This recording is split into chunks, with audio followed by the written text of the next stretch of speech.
Good morning, welcome to CATEX TV. My name is Frank Fortunato. Today is Tuesday, August 5th, 2014. Remember, you can follow us on our Twitter site, Twitter at CATEX TV. Well, the war in Gaza may finally be concluding. A 72-hour ceasefire mediated by, of all people, Egypt took hold this morning. Israel announced that it had withdrawn all of its army troops from Gaza. The totals, insofar as deaths, according to the Palestinians, say 1,834 Palestinians have died in the conflict. Israel says 64 of its soldiers and 3 civilians have been killed since the fighting began on July 8th. Of course, just before the ceasefire went into effect at 8 a.m., a last salvo of rockets were fired from Gaza toward Israel, causing air raid sirens to sound in Jerusalem and Tel Aviv. And the Israeli Air Force carried out at least 5 airstrikes in Gaza. This is apparently a customary last word before another of a series of conflicts between Israel and Hamas end.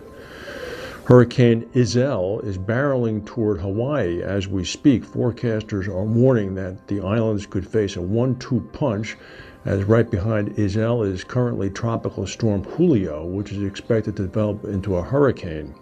It's extremely rare to have such major storms in quick succession in Hawaii.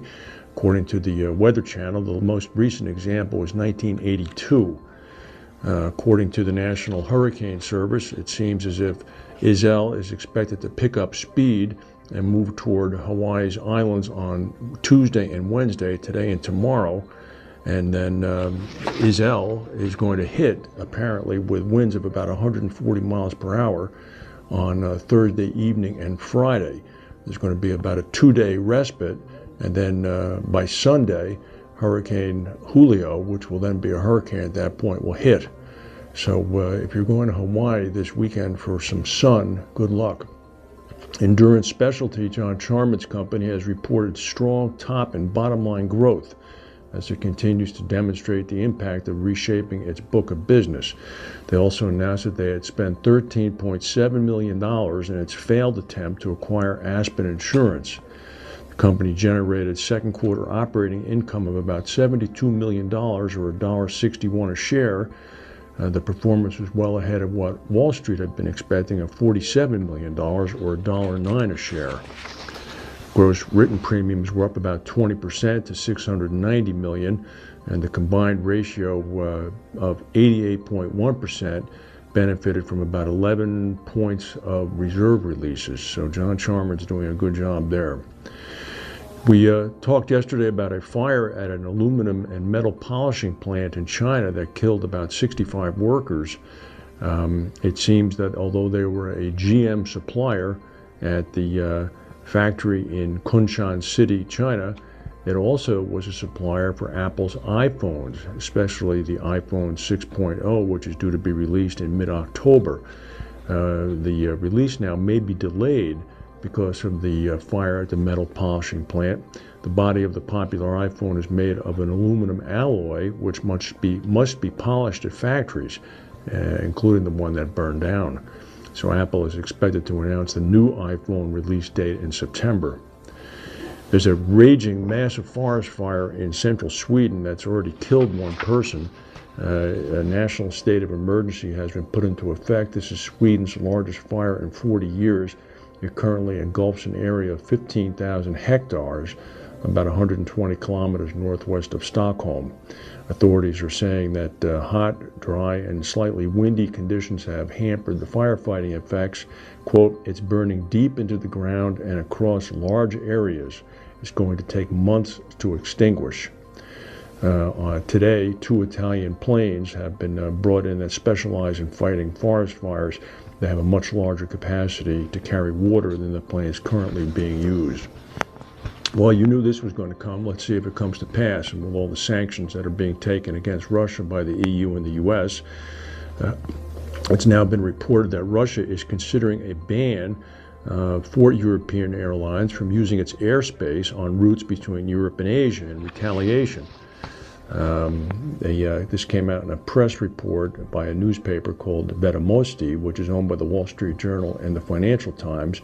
It said that Russian officials are looking at limiting or even banning overflights of Siberian airspace in a move that would seriously disrupt operations at the big European airlines, for whom that route is the shortest and most economical for dozens of flights a day to Japan, China, and Southeast Asia. Of course, European airline stocks were rattled by the report, but the worst hit stock was that of Russia's Aeroflot. Here's why. Aeroflot receives currently $300 million a year in overflight rights from those, payments from those European airlines. The airline has rarely turned a profit when that money is subtracted from its financial statements. $300 million is a lot of money a year. Let's see whether or not the Russians go through with it.